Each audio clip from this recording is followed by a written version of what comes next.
We are extremely grateful to the political leadership of all political parties without any distinction for the تو ناظرین لگتا ایسا ہے کہ یا تو شریعت بدل گئی یا موسم بدل گیا. کچھ لوگ پہلے جو منافق تھے, ملک دشمن تھے, غدار تھے, اچانک سے ہیرو بن گئے اور سوشل میڈیا وارئرز بن گئے, ٹائگرز بن گئے. اور پھر DGISPR بھی سر عام آ کر قوم کو یہ بتانے پر مجبور ہوئے کہ ہاں بھائی میں ان کا تہ دل سے شکریہ ادا کرتا ہوں. وہ کہتے ہیں کہ رنگ بدلتا ہے آسمان, کیسے کیسے, تو بالکل رنگ بدلا ہے پاکستان میں آسمان. وہ ٹویٹر جو 2 سال سے بند تھا اچانک رات گئے کھل جاتا ہے. سوشل میڈیا کے لوگ جو منافق تھے, ملک دشمن تھے, جب وہ بھارت کے خلاف کھڑے ہوتے ہیں تو وہ اسٹار بن جاتے ہیں. اس موقع پر DGISPR نے کیا کہا, کس طرح ان کا شکریہ ادا کیا, میں آپ کو ذرا یہ کلپ سنوانے جا رہا ہوں. ہم پاکستان کے ان نوجوانوں کے بھی مقروض ہیں جو سائبر اور انفارمیشن کے محاذ پر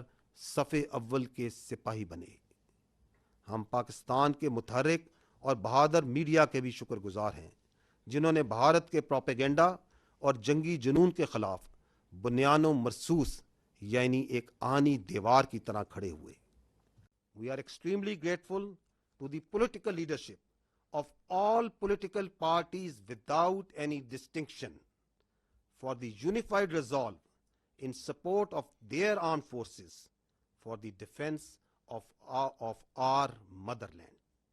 تو ناظرین کفر ٹوٹا ہے خدا خدا کر کے, اور وہ لوگ اس بات کو تسلیم کرنے پر راضی ہوئے ہیں کہ ہاں یہ سوشل میڈیا کا زمانہ ہے, یہ یوتھ کا زمانہ ہے, اس کو آپ نہ بدل سکتے ہیں نہ اس کو آپ رد کر سکتے ہیں. اس وقت جو 5th جنریشن وار ہے اس میں جو یوتھ کا کردار ہے وہ سب سے اعلیٰ ہے, اور یہ یوتھ ہی ہے جس نے بھارت کو سوشل میڈیا کے پلیٹ فارم پر شکست فال سے دوچار کیا. اور پھر DGISPR بھی سر عام یہ کہنے پر مجبور ہوئے کہ میں شکریہ ادا کرتا ہوں. ناظرین آپ سے ریکویسٹ ہے کہ میری اس ویڈیو کو آپ آخر تک دیکھنا.